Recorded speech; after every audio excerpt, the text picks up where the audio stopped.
Okay, let's dive into something that really sparked some conversation over in Singapore. It's this statement by politician Baey Yam Keng about drawing one salary.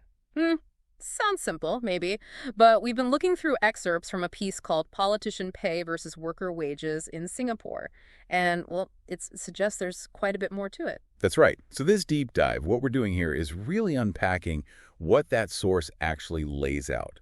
We're looking at this specific politician's pay structure, Yeah.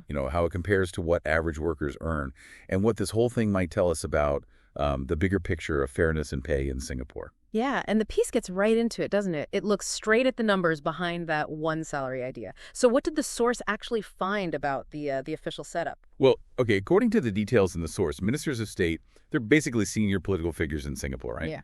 Their pay is set out in a public framework. And the source reports the annual salary for a full-time minister of state is around $550,000. 550,000. Okay. That's a substantial annual figure already. But the source we looked at, it also mentions something else, another part of the compensation. It does, yeah. It points out that members of parliament, which Baey Yam Keng also is, they get a separate MP allowance. And the source puts that figure at roughly $192,500 a year. Ah, okay. So maybe the politician means they don't get extra ministerial pay for different roles they hold.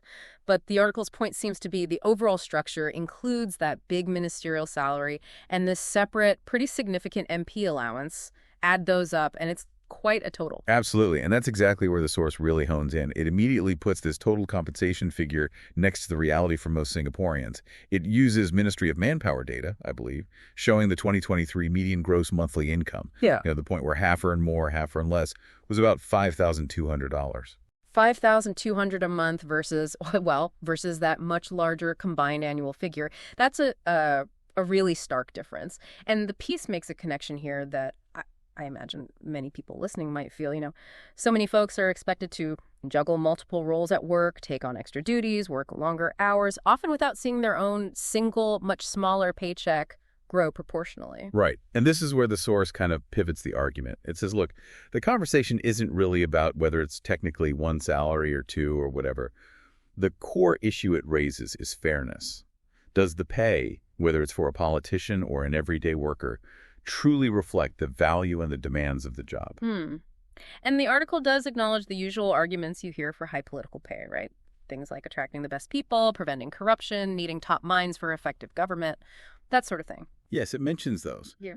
But then it poses a kind of challenge. It asks, if those justifications are based on the high demands and multiple responsibilities of the political role, shouldn't that same kind of logic apply, at least in principle, to regular Singaporeans?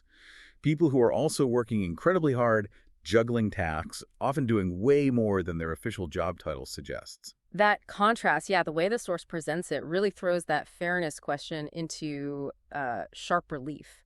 When a politician talks about their one salary, the source prompts you to think, how does that land with someone maybe working two jobs or wearing five hats at one job, just trying to make ends meet? Exactly. So this deep dive into the source material, it's shown us the actual numbers involved, illustrating that gap. And it's brought out the article's central argument. Forget the semantics of one paycheck or two.